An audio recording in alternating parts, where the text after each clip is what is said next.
Welcome to How Women Inspire. Today, I have the honor of introducing you to someone who I admire so very much, Dr. Vinona Bhatia. She is a trailblazer in the intersection of medicine, technology, and global health.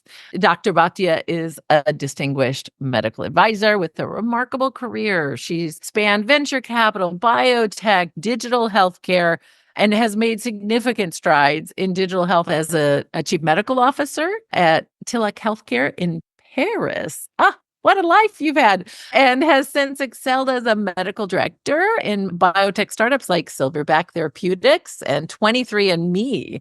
Her primary goal is to unblock millions of individuals from the barriers they face accessing cancer screening and care. So thank you so much for that. She spent many years working in sub-Saharan Africa and continues to be involved in projects on that continent. Welcome, Dr. Bhatia. I cannot wait for you to share your transformative work and your insights into the future of healthcare. And I'm so honored to be a partner with you in this journey. Oh, thank you, Julie. I mean, it's so nice to be part of How Women Lead and How Women Invest. I'm really inspired by you and all the women I've met over the past 4 years. So it's been great. Well, together we're doing big stuff. So it'll be fun to talk about some of the things, the innovations that we're having the most fun with. But let's start with fun, really the other side of fun, what is that song that you listen to on the good days and the tough days and the celebration or walk-on song for Dr. Bhatia? Yeah. Well, I feel like that answer would change like probably every 6 months or every year. But right now it's Run by One Republic. Do you know that song? Oh, sure. Yeah. It's very Yeah. inspiring. Yeah. Well, I think for so many of us, it sort of gets you out of your head and gets you into the emotion when you think about music. So thank you for sharing that with us. And I think for everybody here, you got to have your walk-on song, got to have your celebration music for sure. So let's dive in. I have a bunch of questions I'd like to ask and things I've been wondering about. I mean, you've been all over the globe leading and working. How have all of those different experiences from academia and community medicine and pharma and digital health, how did you really combine all of that into your own thesis or theory around medical innovation? Well, I mean, first of all, I think it's important to note that every time I've gone into a different area, academics, pharma, digital health, community medicine, there's always a mission and a goal that the institution itself has that you need to adapt to. So it's like if I come into it with my very optimistic, dreamy vision of like, I'm going to save the world and I want to do this for patients. Well, there's also this underlying current of like, well, but when you're in academics, you have to have a niche, you have to publish, you have to get grants, you have to, move forward in your particular space in order to be a successful academician. When you're in pharma, of course, there's a bottom line. When you're in digital health, you're working with people who've come from the tech space, people who've come from the gaming industry, who are all trying to make a difference in healthcare. So I feel like when I'm approaching it, I have to realize that it's not just like medical people who are trying to make a difference or anybody trying to make a difference. There are a lot of different factors involved, just like with any other industry.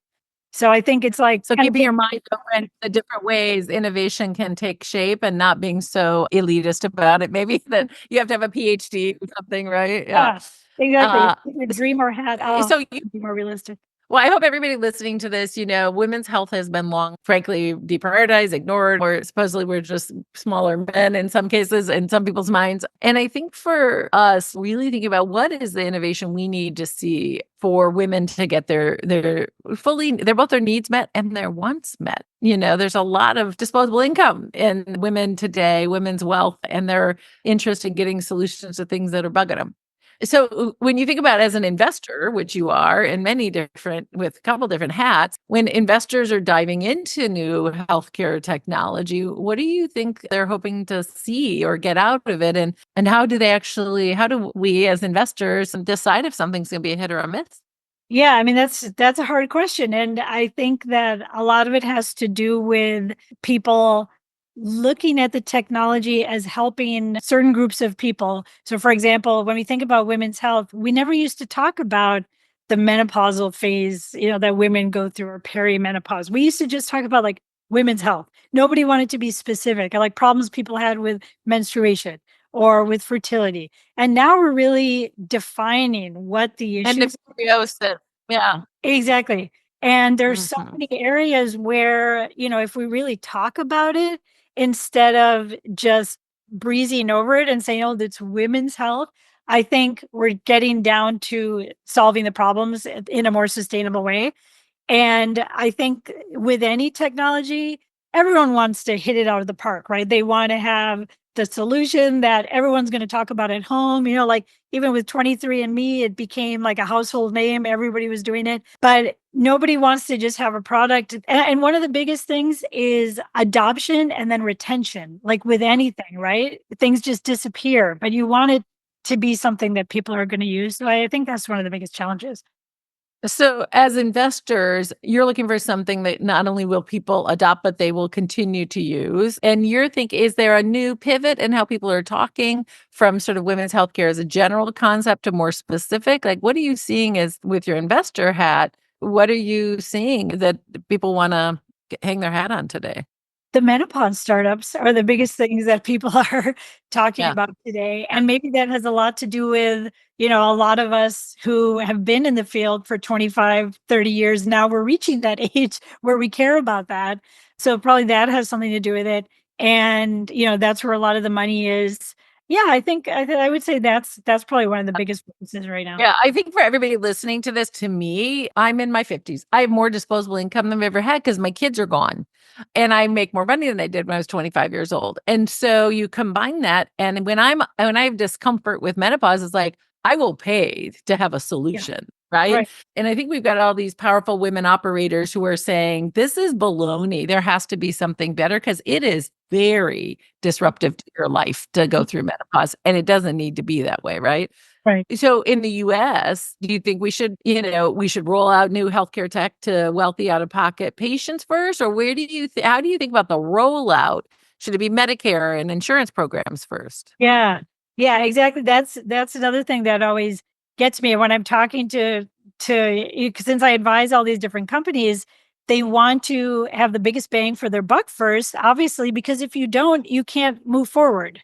But Right. at the same time, if you go for these niche groups, then you're not producing a product that is going to be available for the masses. Right. So how do you decide? I think one really good thing is to try to do pre-launch studies in both kinds of groups. So like companies like Grail, it's like an out-of-pocket niche product, but at the same time they're doing these 200,000 person studies in the UK and in the US with Medicare patients, with NICE patients, in the UK. And that's how you get data. That's how you show that it's going to be useful and cost effective, et cetera. I really am a believer in doing clinical studies pre-launch, not trying to push things out and then say, oh, wait, let's backtrack. But it's a matter of funding.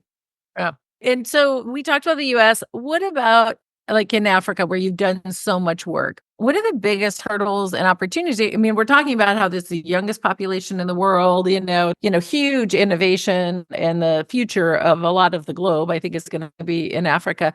What are the opportunities and also cancer care in Africa? How do we think we can make a difference there? Yeah, well, first of all, for people who don't know, I mean, there is so much happening in sub-Saharan Africa.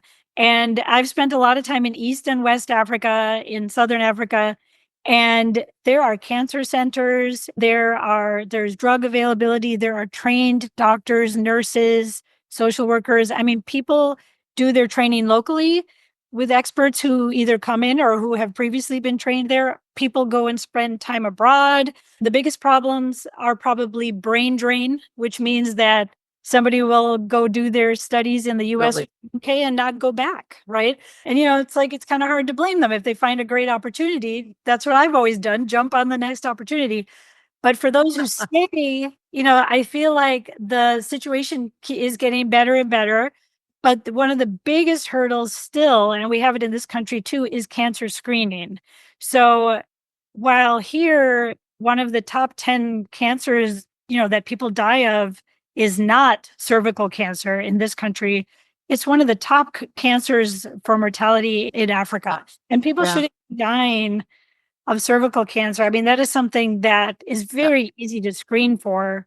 So I would say those are some of the big hurdles we're trying to overcome. And I've been talking to all these great startups, who have ideas for cancer screening, trying to get them into Kigali, where I'm starting to do some work. So it's really good when people have innovative ideas and there's a community that has a need, it's a good match. And you'd be surprised, there's a huge startup hub in Nairobi, in Kenya, and in Accra, in Ghana, in Lagos, in Nigeria. So people are starting to move their technology to that part of the world. I'm not asking for permission anymore. I'm not asking for a seat at the table. My friends, this is the first generation of us. We have a huge opportunity. We have power and influence and wealth. And we can start building the tables where we get the prime seats. Today, we want to invite you to join us as investors in venture. I know no one's asked you to do it before. It might be something that seems scary or foreign, but I promise you it's not that different than investing in a mutual fund where your retirement funds are. I want you to lean in and just learn a little bit more. How about making a commitment that in the next 12 months, you can give yourself 12 months to figure it out and to take a step. I want to invite you to be part of the new table of power and influence and wealth. You're invited. I want to sit at the table with you because we're going to make big change.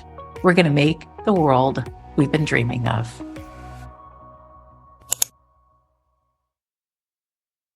As far as I'm concerned, as they should. My very first angel investment ever was in a company that started out of Rwanda and then expanded into Kenya. And it's healthcare delivery for, if you think about it in certain cultures and environments, getting women's menstrual products is embarrassing and not very available. So it started as delivering on women's healthcare needs, and it sort of has expanded to be all kinds of other things that are being delivered. But it's now a Series C, which is nutty. I made that investment thinking that was that, but it ended up growing significantly, which is kind of fun. So huge opportunity in Africa. And I love the places that you are talking about. If you haven't been to Rwanda, to everybody listening, that is just like a trip of a lifetime. So very beautiful. Okay. So you are all over the globe. You're working primarily, it sounds like, in cancer, but a lot of other adjacencies. How do you spot or jump on new opportunities because things are moving so fast in healthcare? Talking to people. I mean, being part of How Women Lead has been very helpful, just seeing, what people are doing, who people are working with. People then come to me and, recommend things. I started my sort of organization website consulting called Partnering for Cancer Innovation. So that alone helps me to draw interest in that area. People who want to do new things for cancer, they look me up and then I can talk to them. I go to conferences and I recently joined Cancer X, which is the Biden Moonshot Initiative. And that allowed me to become a mentor for a whole bunch of startups that leads to not only advisory roles, but also meeting new people and networking. Fantastic. Well, we're also lucky that you're in this role and holding the container for this kind of innovation. Because for my whole lifetime, it's been like someone needs to cure cancer. Like that's like that one big thing that everybody holds out, right? Clearly, you are on that mission and leading the charge. And congratulations on your national leadership role as well. Can we talk about you as a leader and sort of how as a leader, how would you define sort of how you lead? Let's see. I think I lead by, I want to say community or by inclusion, because I don't like to go at it alone. So, for me, it's like if maybe to delegate and to say like, okay, how can we do this together? So my first thing is always, okay, here's the problem. These are the potential solutions. What does everybody think? How are we going to make this happen? I don't like to be the kind of leader that just says, I'm going to do this. Everyone else just fall into line and figure out what you're going to do. And also, like you, I like to make introductions to people. I think networking and empowering people by connecting them with the people they need to meet in order to be successful. That's one thing. And one thing I've learned from being a mentor is that sometimes you don't play a big role at all. You're just answering whatever questions they have and letting them go and come back to you when they need your help. Because if you try to impress too much, it doesn't help. So you started your career as a doc, right? At what point did you say, listen, I want to expand this aperture and have other impact in the world? And maybe when did you start even investing in venture? Like, what has that trajectory been? So after I did my fellowship in oncology at UCSF, I continued to practice at UCSF for a couple of years. Then I went to Kaiser Permanente and I was in community practice basically for a couple of years. And then I went back to UCSF and did more work like on the bone marrow transplant ward. And at one point I went to Harvard and got a public health degree.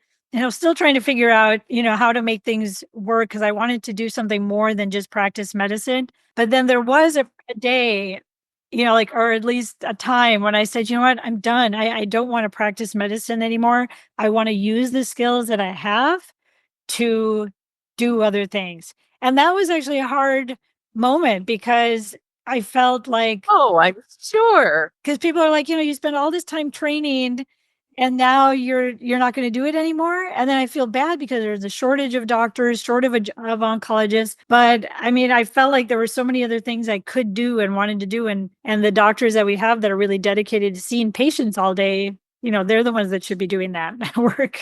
Well, I mean, if you can solve this cancer and menopause and all these other things that you're talking about, then we all win. Then we won't even need to go see as many doctors.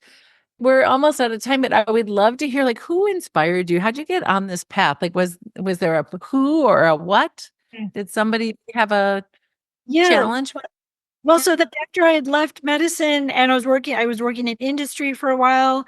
I started doing a lot of work in Africa because I really wanted to improve access to care for cancer. And then it really just during the pandemic, that's around the time when I think How Women Invest got started. And I just had my friend Kai in this area who was like, there are these really cool women who are getting together and starting to invest money. And I'm like, that's where I felt like I wanted to make a change. I said, now I've had all these experiences. Why can't I use those experiences to then invest in companies, both financially and intellectually, to make them grow? Yeah. So that's where that transition came 4 years ago. And then now I've just continued. And now that's all history because now you're really like taking this on in big ways. But no, thank you so much for your time today. You're such an inspiration. And I think the courage that you've had in your life and how you've worked in so many different ways, but always with that clear focus is such an excellent example for all of us. Do you have any final tips that you'd like to give for anyone listening to this? Well, I would say for young physicians, in particular healthcare people, I guess they should realize that there is a lot more you can do than seeing patients if you want to, and there are opportunities. You need to seek them out and you need to educate yourself and talk to. And how can people find you if somebody is looking for the consulting resources that you make available? So I'm on LinkedIn a lot. I don't spend a lot of time on other social media, but they can find me at Vinona Bhatia on LinkedIn. All right, fantastic. Thank you so much for your time today and for your commitment. And we're also grateful that you are out in front and innovating and driving the innovation in this space. Thank you so Thank much. you.